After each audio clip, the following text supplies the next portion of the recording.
夕暮れの背中から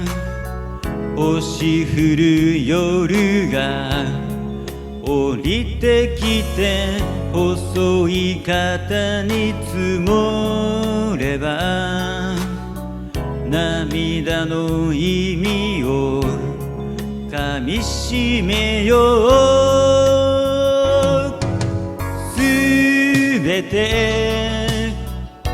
話さなくていいよ。言い出せない苦しさをわかってるつもりだから、レセツだサイレンス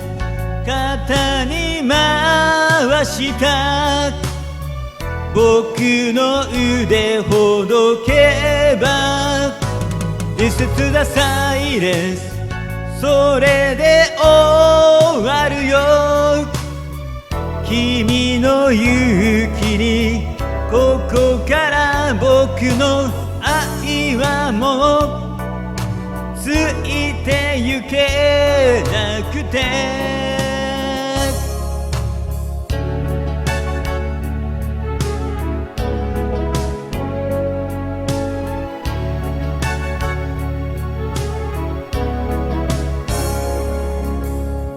月の明かりを逃げてプールサイドのテーブルに君を守れたことが今でも僕の誇りだから、好きな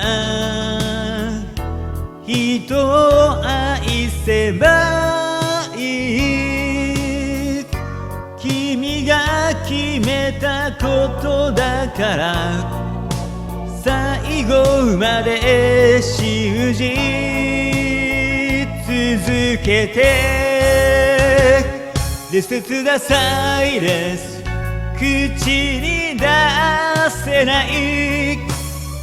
声に耳を澄ませ。レセツだサイレンス張り裂けそうな切なさ胸に閉じ込めるのさ。君を送る夜だからせめて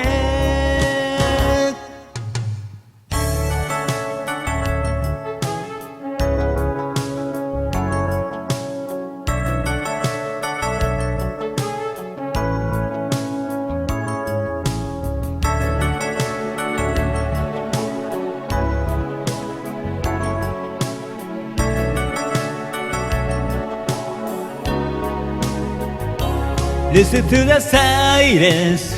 口に出せない声に耳を澄ませ。レセツだサイレンスどんなに君を愛していたか隠し通すよ。思い出が息を止める日まで